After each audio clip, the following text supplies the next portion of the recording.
আসসালামু আলাইকুম। প্রতিনিয়তই আমরা যুদ্ধের মুখোমুখি। আমাদের পরিবারে, সমাজে, রাষ্ট্রে মিসাইলের শব্দ নেই, বোমার শব্দ নেই, কিংবা মারণাস্ত্রের কোনো শব্দ আমরা পাচ্ছি না আমাদের চারপাশে। কিন্তু নীরবে যে যুদ্ধটি হয়ে যাচ্ছে, আমি, আপনি, আমরা সকলেই এই যুদ্ধের মাধ্যমে কতটা ক্ষতিগ্রস্ত হচ্ছি তা আপাত দৃষ্টিতে এখন আমাদের চোখে পড়ছে না। কিন্তু খুব অদূর ভবিষ্যতে এই যুদ্ধ যে আমাদের কতটা ক্ষতি করছে তা আমরা বুঝতে পারবো। একটা ঘটনা বলি আপনাদেরকে। আপনারা নিশ্চয়ই জানেন অথবা জেনে থাকবেন, চ্যানেল 24-এ গত 13ই ফেব্রুয়ারি একটা নিউজ করেছিল যে স্কুলের বিদায় অনুষ্ঠানে, এসএসসি পরীক্ষার্থী সে ছিল, স্কুলের বিদায় অনুষ্ঠানে অত্যাধিক মদ পানের কারণে একজন বালক মৃত্যুবরণ করেছে। আপনার কাছে এই বিষয়টিকে কি একটি মিসাইলের মতো মনে হচ্ছে না? আমার কাছে তো মনে হচ্ছে এটি যেন এক একটি মিসাইল।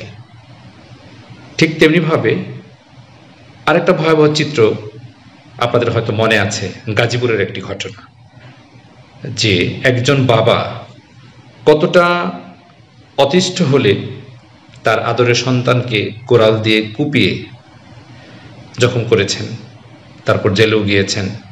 এটা কি আপনার কাছে একটা বোমার মতো মনে হচ্ছে না?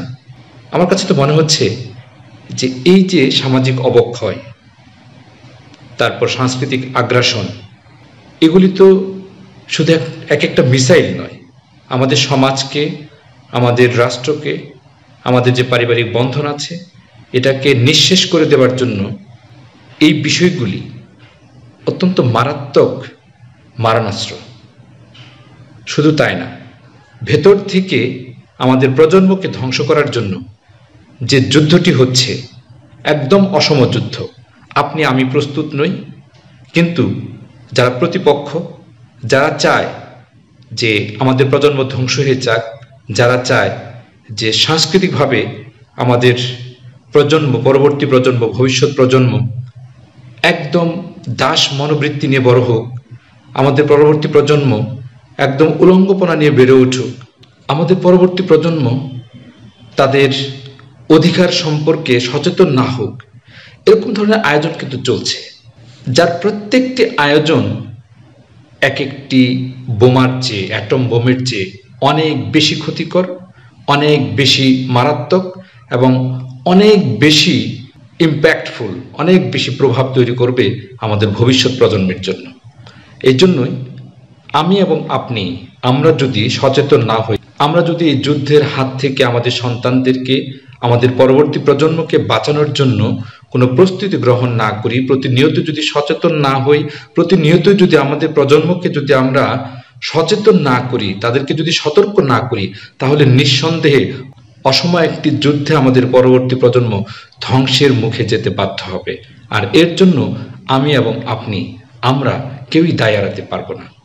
তাই আমাদের এই সমাজে কালচারাল যে আগ্রাসন চলছে, সাংস্কৃতিক যে দেউলিয়াত্ব চলছে, যে উলঙ্গপনাকে একদম অবাধ করে দেওয়ার জন্য, উলঙ্গপনাকে একদম বাধাহীন করে দেওয়ার জন্য যে আয়োজন চলছে, এই আয়োজন থেকে আমাদের কোমলমতি সন্তানদেরকে ফেরানোর জন্য আমাদের প্রতিনিয়তই মোটিভেশন দিতে হবে।